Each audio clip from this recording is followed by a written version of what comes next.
Astagfirullah. Sebelum saya menjawab pertanyaan Anda, duduk permasalahan yang pertama saya pertanyakan kepada Anda harus selesaikan dulu. Anda itu jangan berbohong, Bang Edis. Judi adalah permainan yang memakai uang atau barang berharga sebagai taruhan. Katanya hukum Torah sudah Sebentar, Gus Adam, sebentar. Betul tidak Muhammad mengingini istri orang lain? Bahkan Allah memprakarsai supaya memuluskan aksi Muhammad. Ayo, silakan. Betul nggak?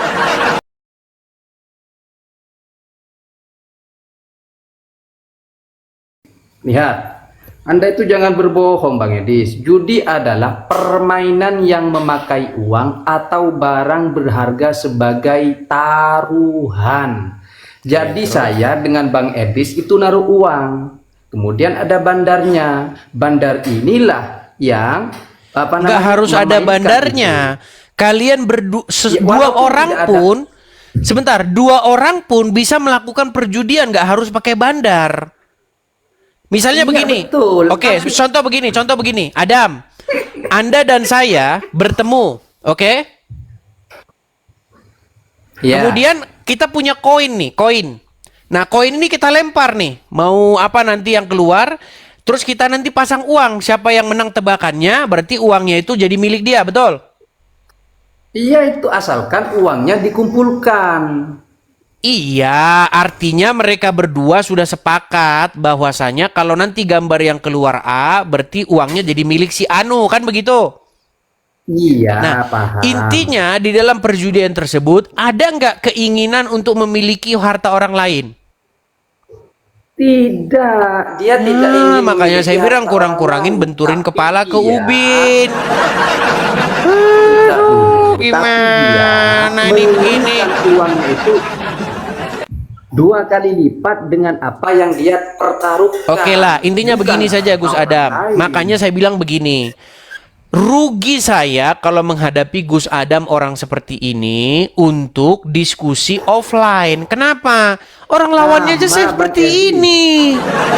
Sama, penonton kecewa sama Gus Adam. Aduh, udah capek-capek kita nonton tapi ternyata ada Gus Adam kayak begini.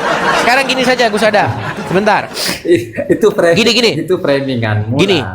Masalah Anda tidak menerima jawaban saya itu kembali ke hati masing-masing, kembali kepada akal logika para penonton. Nggak usah kita paksakan, penonton yang menilai nanti. Sekarang gini saja Adam, intinya di dalam Injil, di dalam 10 hukum Taurat itu dikatakan jangan engkau mengingini milik sesamamu, jangan engkau mengingini hartanya, mengingini rumahnya, mengingini istrinya, mengingini dan lain sebagainya. Nah, saya mau katanya hukum Torah sudah sebentar Gus Adam, sebentar. Ya. Sekarang saya tanya sama Anda. Betul tidak Muhammad mengingini istri orang lain? Bahkan Allah memprakarsai supaya memuluskan aksi Muhammad. Ayo, silakan. Betul nggak? Jangan kemana-mana dulu. Mau lari kan? Masih belum selesai. Ini mau lari nih. Bang Edis. Ini makanya saya bilang mereka bisanya nanya terus. Kerjanya nanya terus. Giliran ditanya langsung Allahu Akbar. Darahmu halal. Darahmu halal. Ini teman-teman, ini belum selesai. Kalian teman-teman menjadi saksi bahwasanya apa? Bahwasanya mereka ini kalau debat beraninya cuma nanya. Nanti debat offline kita ditonton puluhan ribu orang.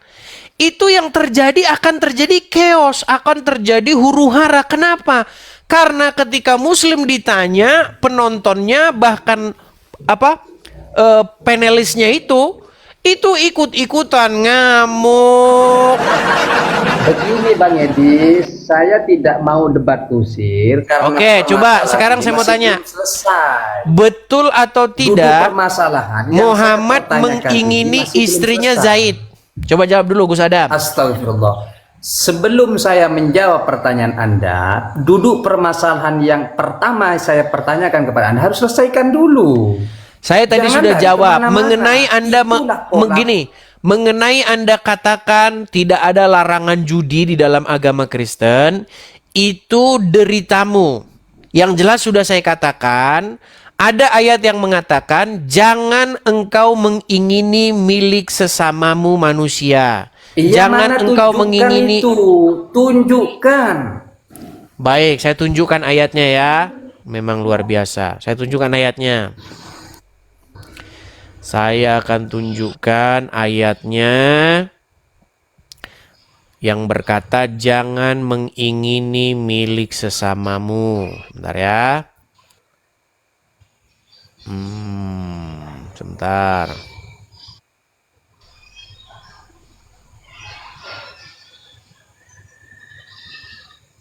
Saya tunjukkan. Itu ada di dalam sebentar ya. Keluaran pasal 20 ayat yang Coba. ke-17. Baca. Kita mulai Tunjukkan ayat. ke layar. Baik. Saya tunjukkan di layar, saya balikan.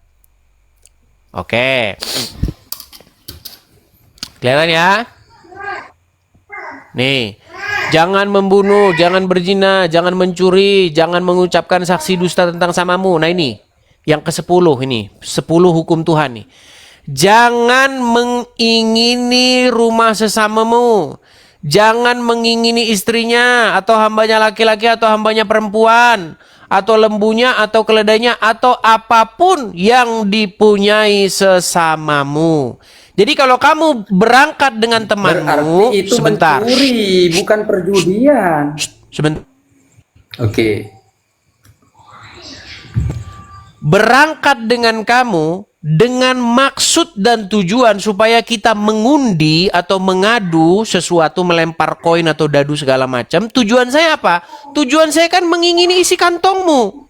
Nah, ketika saya sudah punya niatan seperti itu, supaya duitmu pindah ke kantong saya dengan cara melempar dadu kah, mengapa adu ketangkasan lah, itu namanya sudah melanggar 10 hukum Tuhan ini. Paham? Mengenai Anda tidak paham, mengenai Anda tidak jelas, nah itu deritamu. Nah, sekarang saya balikan dulu kamera saya. Sebentar. Oke. Sebentar, Oke, saya boleh balikan dulu tanggapi kamera itu ya? saya. Pertanyaan Boleh saya saya, tanggapi. pertanyaan saya sekarang. Sebentar. Betulkah Muhammad mengingini istri orang lain? Sebentar Bang Idris. Kenapa saya tidak diberi kesempatan untuk menanggapi apa jawaban Anda? Nah, silakan. Begitu dong. Biar saya itu tahu kemampuan Anda. Apa benar Anda itu memiliki otak? Jadi ini, jangan tertawa. Begini Bang Edis, di sana itu tertulis jangan engkau memiliki harta orang. Ya, mengingini memiliki harta orang lain. Betul. Itu tidak masuk definisi perjudian. Contoh, sebentar jangan potong. Ini waktu saya menjawab atau membantah. Seperti halnya begini. Seperti halnya saya mengikuti perlombaan, otomatis saya ingin mendapatkan hadiah. Apakah itu juga dilarang? Kan tidak toh. Jadi dari definisi Yang Anda maksud ini perlombaan atau perjudian? Sebentar dulu. Jadi dari definisi perjudian, dari definisi judi itu tidak masuk ayat itu. Sedangkan definisi judi itu ada uang, orang bermain, dikumpulkan lalu melemparkan koin dan sebagainya. Contoh kecilnya seperti itu. Itu tidak masuk. Yang kedua Bang Edis, kalau Anda memaksakan hukum Torah dijadikan dasar sebagai atau menjawab pertanyaan saya, lalu bagaimana dengan ucapan Paulus yang mengatakan di dalam Efesus bahwasanya dengan kemetongan Yesus maka hukum Torah ditiadakan. Ya, hukum Torah ditiadakan. Baik. Atau bahasanya seperti ini. Sebab dengan matinya sebagai manusia ia telah membatalkan hukum Torah. Jadi Anda sudah tidak benar. Atau Anda jawab ya. Standar ganda menjawab pertanyaan saya. Baik, saya jawab. Jadi teman-teman sekalian, jadi memang berbicara kepada orang-orang Islam itu agak sedikit challenging. Karena apa? Karena seperti orang-orang seperti Adam ini, memang mereka 5 kali sehari membenturkan kepala mereka itu ke ubin. Akibatnya apa? Akibatnya memang akal mereka ini memang agak sedikit lemah. Jadi memang kita harus sabar, ya sabar. Jadi begini, Kang Adam. Di dalam hukum Taurat itu kan dikatakan supaya jangan engkau mengingini milik sesamamu. Jadi dalam perjudian, niatan untuk mengingini milik sesama itu sudah ada. Contoh, saya bersama-sama dengan Anda, bersama-sama melemparkan koin. Kalau nanti yang keluar gambar A, maka duitmu jadi punya saya. Artinya apa? Niatan di hati saya itu ingin memiliki yang ada di kantongmu. Seperti itu. Nah, itu dilarang dalam hukum Taurat. Makanya kalau Anda berkata larangan Injil, itu. Larangan judi, itu. Kemudian karena Anda sudah habis ingin membantah ini Anda tidak bisa, Anda lari ke masalah, loh bukankah hukum Taurat sudah dibatalkan? Begini, konteks Paulus ketika dia berbicara mengenai pembatalan hukum Taurat, itu adalah pemisahan antara orang-orang Yahudi dan bukan orang-orang Yahudi. Jadi pada zaman itu, orang-orang Yahudi memang memisahkan dirinya dari bukan Yahudi. Makanya mereka disebut sebagai kaum Gentiles. Orang-orang tapir. Orang-orang yang tidak masuk ke dalam umat perjanjian.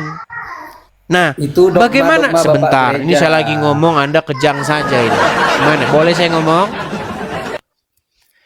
Jadi lihat konteksnya. Pada waktu itu Rasul Paulus berbicara tentang apa? Pemisahan antara orang-orang Yahudi dan bukan orang-orang Yahudi. Dipisahkan mereka. Makanya ada zaman dulu yang disebut dengan proselit. Apa itu proselit?